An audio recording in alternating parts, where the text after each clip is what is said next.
बिस्मिल्लाहिर्रहमानिर्रहीम। खातिरहज़रात, मैं हूँ अख्तर अब्बास और आज के मज़े के सवाल के साथ हाजिर हूँ। ये सवाल जनाब किया है सबा ने और अपने एंगल से तो उन्होंने ठीक ही पूछा। वो कहते सर, मोटी लड़कियों की भी कोई ज़िंदगी है, कुछ टिप्स हमें भी बताइए। एक तो रिश्ता नहीं होता, अब हम अपनी मर्जी से मोटी थोड़ी हैं और घर वाले भी ताने देते हैं और लोग भी रिजेक्ट कर जाते हैं। तीन चीज़ें हैं, थ्री परसेप्शंस। लोग ताने देते हैं तो देंगे, क्योंकि ताने देने का मौका हमने खुद दिया है। ओके। नंबर दो, लोग रिजेक्ट कर जाते हैं। तो आपको इल्म है कि जब आप शॉपिंग पे जाते हो तो आप अपनी मर्जी की खूबसूरत तरीन चीज चुन के लेते हो। कभी आपको वो फटा हुआ कपड़ा दिखा दे, बदरंग कपड़ा, या आपको लगे कि ये जूता कुछ लोगों ने पहन पहन के उतार के रखा हुआ है, तो आप कभी उसे आधी कीमत पे भी लेने तैयार नहीं होते।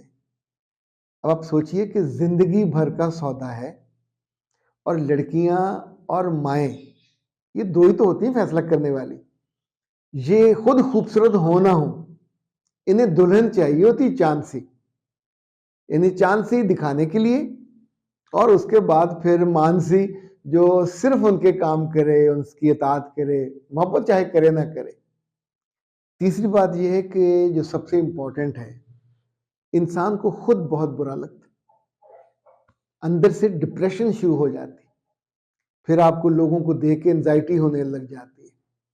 ये जो डिप्रेशन है इटसेल्फ जब मर्ज बन जाता है, मैंने ऐसी बच्चियों को भी डील किया है जो मेहमानों के आने पे चीखने लग जाती हैं और अपनी माँ से, घर वालों से लड़ती हैं कि मैंने इनके सामने नहीं जाना। जब उन्होंने रिजेक्ट ही करके जाना है तो मैंने सामने नहीं जाना। यानी मुझे जो दो केसेस याद हैं 6 से 7 बरस रिजेक्शन के, जब मेरे पास आए तो ऑलमोस्ट ज़हनी मरीज बन चुकी थी बच्चियां। तो मैंने उनसे अकेले में सिर्फ एक बात पूछी कि मेरे बेटे, जब पहली दफा रिजेक्शन हुई तो क्या आपके दिल ने नहीं सोचा कि हम रिजेक्ट हो रही हैं? किस वजह से? कुछ जिद है? ना वो जानने वाली, ना वो शरीका, ना वो कोई दोस्त अहबाब, एक नया बंदा, नई फैमिली आपको पसंद करने आई कि अपने घर में वो शामिल कर लें, but they rejected. You got rejected कि तुम मोटे थे, भद्दे थे, ओवरवेट थे, और उन्हें सबसे पहला जो शक हुआ ओवरवेट है, बच्चा नहीं हो सकेगा, क्योंकि आपको वो अपनी नस्ल को आगे लेके जाना, उन्होंने इसलिए लेके जा रहे हैं।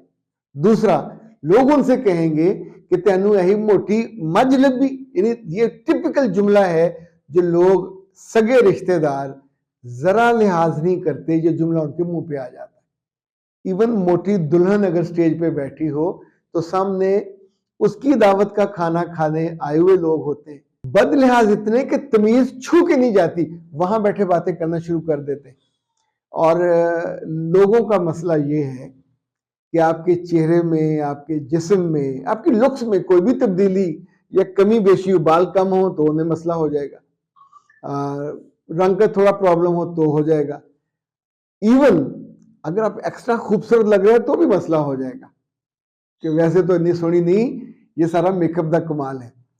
हम वापस अपने मोटापे पे आते हैं। तो वो सारी लड़कियां और उन सारी लड़कियों की माएँ जो पिछले कई वर्षों से मेहमानों को भुगताती हैं, मेहमान आते हैं, उन्हें चाय पिलाते हो, खाना खिलाते हो और फिर वो चले जाते हैं, रिजल्ट भी आपको इल्म होता है, खाने पे खर्चा भी आपने करना होता है। वो जो शादी ब्याह वाली खवातीन है उन पे भी खर्चा करते हो, फौरन रुक जाइए। अगर 6-6, 7-7 बरस भी अब लगे रहोगे तो you'll collect failures in your mind, you'll collect rejection, ऐसे ऐसे ऐसे पाइल अप होती जाएगी और आपकी पूरी शख्सियत ना सिर्फ डैमेज होगी बल्कि घर वाले भी आपकी इज्जत करना कम कर देंगे। सो 6 माह ये बहुत काफी हैं, 3 माह मिनिमम और 6 माह मैक्सिमम। डॉक्टर नशीन का नंबर लिखिए 030145854505।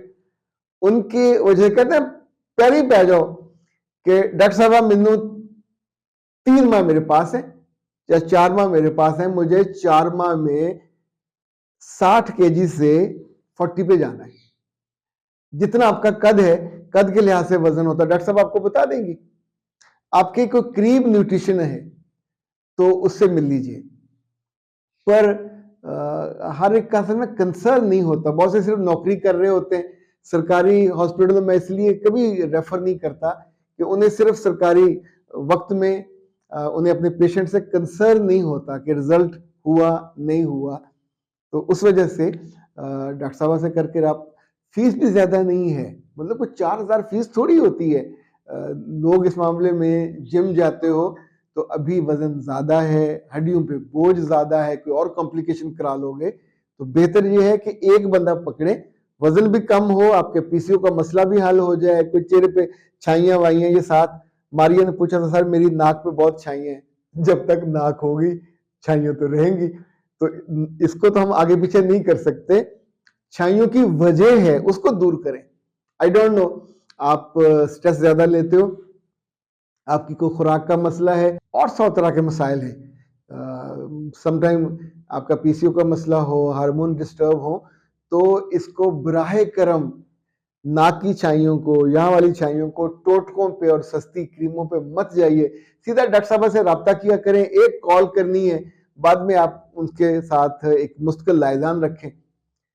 फैमिली डॉक्टर, फैमिली दर्जी, फैमिली, ये जितने फैमिली शॉप्स, हमेशा फायदा रहता है। यानी एक को बंदा तय कर लेता है, फिर आप हर मसले के लिए उसको राब्ता करते रहते हैं, रहनुमाई लेते रहते हैं। और सर जी बहुत मसला है, रिश्ता नहीं हो रहा। जब रिश्ता नहीं हो रहा तो इस वक्त को कैसे गुजारें? अब मैं ये तो नहीं कहूंगा कि गा के गुजारे या सो के गुजारे। आप मेरे बच्चे अफेक्टिव नहीं हो, अट्रैक्टिव भी नहीं हो, और प्रोडक्टिव भी नहीं हो। सो बी प्रोडक्टिव। जॉब कर लीजिए, जॉब करोगे तो खूबसूरत लगोगे, रोज मुंह धो के जाओगे। ये माएँ या बहनें या अब्बे जो मना करते हैं, इतना जान ले कि लड़कियां घर में बैठी रहें तो डल होते होते बदशक्ल हो जाती है, और ना उनका मुंह धोने को दिल करता है, क्योंकि किसी ने तारीफ नहीं करनी, किसी ने अप्रिशिएट नहीं करना। माओ को तो अल्लाह ऐसी हिदायत दे कि इनकी जुबान पे स्वाय तानों के, तीर मारने के, और वो जो होता है ना, आप अगले को तकलीफ पहुंचाती है अपनी।